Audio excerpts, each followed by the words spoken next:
Pour Rudy Delez, son échevinat sportif est une vraie vocation. Depuis 10 ans, sa conviction est que le sport est un outil de santé et d'épanouissement auquel chacun doit avoir accès. Pourquoi vous voulez nous emmener ici particulièrement ? Déjà parce qu'il fait beau. Et deux, justement parce que c'est un espace plein air qui a été... c'est une belle collaboration avec les jeunes de la commune. Et les jeunes m'ont dit, allez, il y a moyen de faire un pas de street workout. Donc j'ai découvert ce que c'était. Et voilà, je trouve que c'est franchement, c'est une des réalisations dont je suis le plus fier, parce que c'est justement quelque chose qui vient des jeunes et qui viennent de leur volonté de faire du sport en plein air, de le montrer à tout le monde que voilà, on peut faire du sport, c'est gratuit. Suite à une maladie génétique, l'homme subit une première greffe en 2006, il a 26 ans.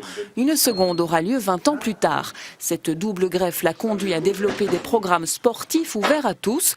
Par exemple, aujourd'hui, il réfléchit avec son équipe à la mise en place d'une journée porte ouverte à Aiguezé. L'idée est de faire découvrir aux enfants et aux jeunes les sports pratiqués dans la commune. La première fois, elle vous tombe un peu dessus, même si on a beau être préparé. J'ai eu la chance, entre guillemets, d'y aller que 6 mois la première fois. Donc j'ai reçu serein, ça n'a pas super bien fonctionné au début. On est jeune, on ne se rend pas compte peut-être du cadeau qu'on a reçu.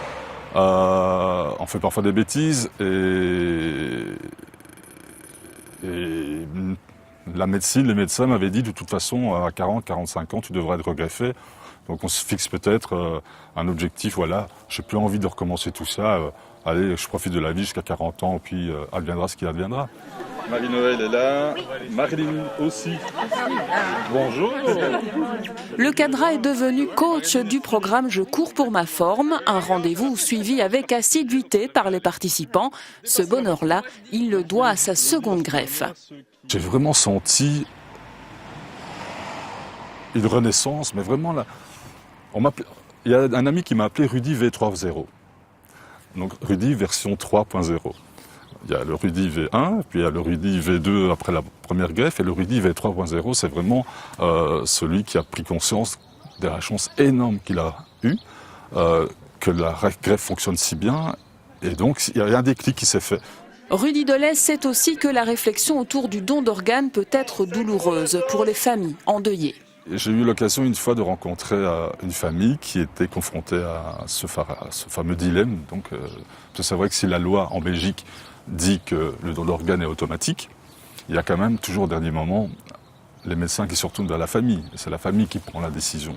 Donc si on n'en a pas parlé avant, lors d'une fête de famille, lors d'un anniversaire, lors d'une fête de Noël, si l'enfant ou le parent dit « Ah oui, moi, le don d'organes, moi je suis prêt à donner mes organes ». Mais forcément, quand le malheur arrive, quand la situation est là, quand le drame est là, parce que c'est chaque fois un drame. Ah oui, il avait dit, elle l'avait dit, elle est d'accord. Donc, chose principale, c'est d'en parler. Allez, c'est parti. Grâce à ces greffes, Rudy a pris un nouveau départ dans la vie. Il a décidé de consacrer sa vie aux autres à travers le sport et son engagement politique dans sa commune, tout en se préparant aux 20 km de Bruxelles.